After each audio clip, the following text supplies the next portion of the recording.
وإذا كانوا يدعون ويرهبون بالاتحاد نحن نقول أهلا بالاتحاد، لأنهم أبعد ما يكونون عن الاتحاد. قالوا اتحاد دول الخليج. تدرون ايش معنى الاتحاد؟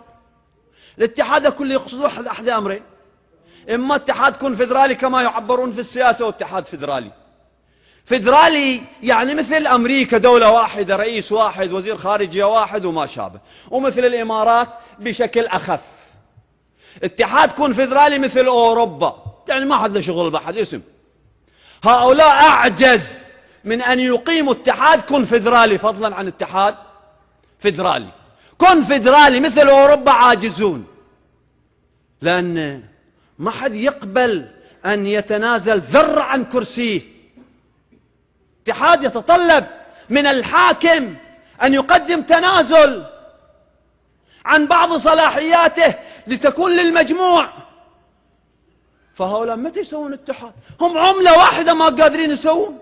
أوروبا سووا عملة، اليورو عملة موحدة. هؤلاء ما قدروا يتفقوا على توحيد عملتهم، مع الفارق بيننا وبين أوروبا. أوروبا شعب غير متجانس، لا في معتقداته، لا في لغته، لا في تاريخه، لا بل كان يعيش الحروب والعداوة والبغضاء في أوروبا. مع ذلك استطاعوا أن يقيموا اتحاد كونفدرالي ويتقدمون. أما هؤلاء مع أن الشعوب متحدة في تاريخها، في عقيدتها، في لغتها، في ما شابه، لكن العاقهم الحكام. لذلك نحن ننتظر اليوم قبل الغد أن تتحد دول الخليج، بل تتحد البحرين وهذه البلد حتى. نحن الرابحون، نحن الشعوب الذين نطمح للاتحاد، لكن العاق الحكام. أي حاكم اللي يقبل الاتحاد؟ فليتحدوا، يتفضلوا يجيبون الاتحاد دول الجزيرة. دول الجزيرة تمثل دول الخليج الخمسة الآن، واليمن والعراق والأردن. يلا تفضلوا توحدوا دولة الجزيرة. بس احنا نطمح إلى اتحاد الأمة الإسلامية، وحدة الأمة. لكن أقول لهؤلاء فليبدوا. نحن نشجع ونريد ونلح على أن يكون هناك اتحاد بين هذه الدول، اتحاد دول الجزيرة العربية. أولا نتخلص من اسم آل سعود. ما في العالم دولة اسمها ينتسب أفرادها إلى عائلة حاكمة أبدا. العبودية لهالدرجة، إلى هالدرجة العبودية.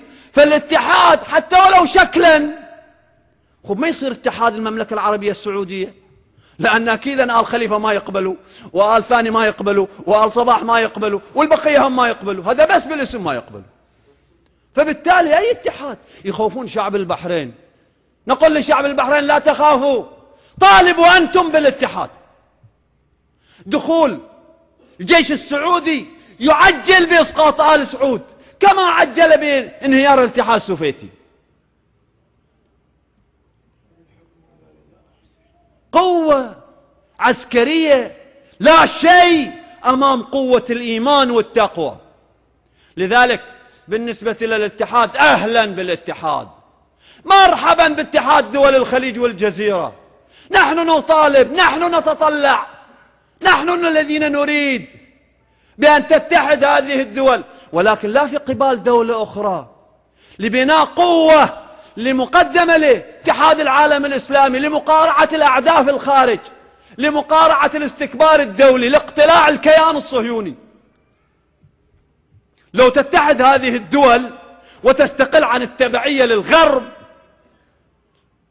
لتمكنت من اقتلاع الكيان الصهيوني.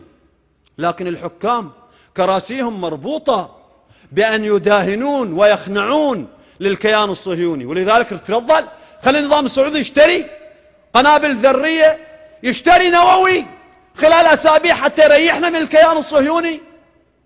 500 مليار من اللي في الصندوق السيادي للأجيال قاعدة تصرف وتحرك وتنشط الاقتصاد الأمريكي، وإحنا عندنا عطالة وبطالة. يتفضلوا، ما يسمح لهم، نظام الغربي ما يسمح بقاء هؤلاء على الكراسي لا يبقوا إلا بإرادة أمريكية، لذلك لن يتحدوا إلا بقرار أمريكي، والقرار الأمريكي ما يريد يتحدوا، القرار الأمريكي يريد يجزء ويقسم الدول، مو يريد يوحد، فلن يسمح لهم باتحاد. لذلك هم أعجز وأضعف وأعجز من أن يقيموا اتحاد. تفضلوا يقيموا اتحاد بنشوف. أبسط الأمور ليقيموا اتحاد تكون فيدرالي، أبسط الأمور. يعني هالدولة تقبل أن يكون هناك مجلس للشعب منتخب من الناس، لأن إذا يريد يقول اتحاد يكون فيدرالي أبسط الأمور، أبسط الأمور مجلس زين برلمان ينتخبه الناس، عنده حرية يناقش ينتقد، ما يقدروا ما يتحملوا. لذلك هذا وهم وتخويف. عام كامل تقريبا الآن النظام البحريني في صحفه وما شابه بين فترة أخرى يدعي ويهدد ويخوف شعب البحرين بالاتحاد، وهم أعجز من أن يقيموه.